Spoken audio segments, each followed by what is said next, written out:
Merci de nous donner la parole justement dans un contexte où le gouvernement essaye de dire que les jeunes sont manipulés, que les jeunes ne sont pas concernés par cette réforme et que les jeunes sortent dans la rue juste par caprice. Il faut arrêter de dire que les jeunes sont des capricieux.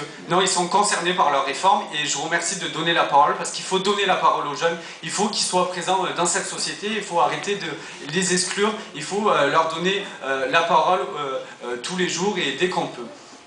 On voit bien que le constat actuellement et le contexte politique actuellement, on voit qu'il y a beaucoup de mobilisation de partout et que ça soit dans tous les secteurs, des salariés, les raffineries qui commencent à bloquer.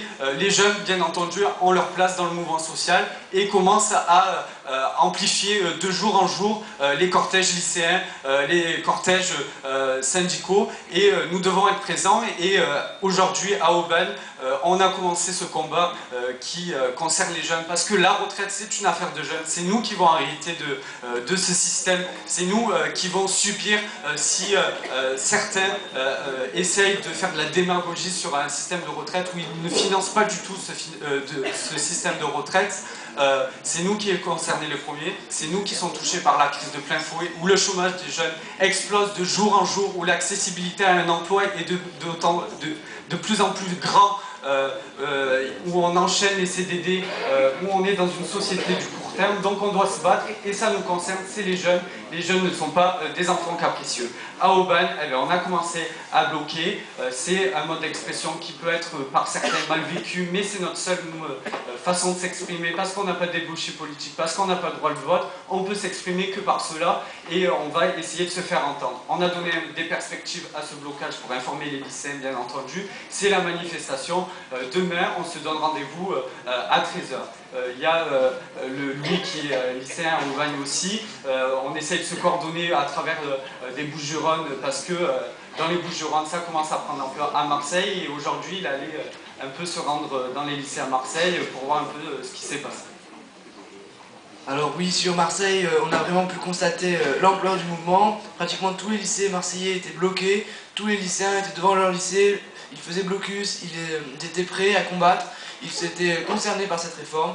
On ne peut pas dire que le gouvernement se trompe lorsqu'il se dit que les lycéens sont manipulés, lorsqu'il se dit que les lycéens ne sont pas concernés par cette réforme.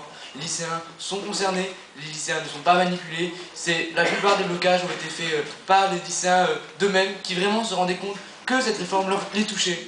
Je parlerai par exemple de tous les lycées marseillais, des lycées d'Arles, des lycées de Gardanne, des lycées d'Aix. Tout le département, en tout cas pour le département est concerné. Tout le département va sortir dans la rue.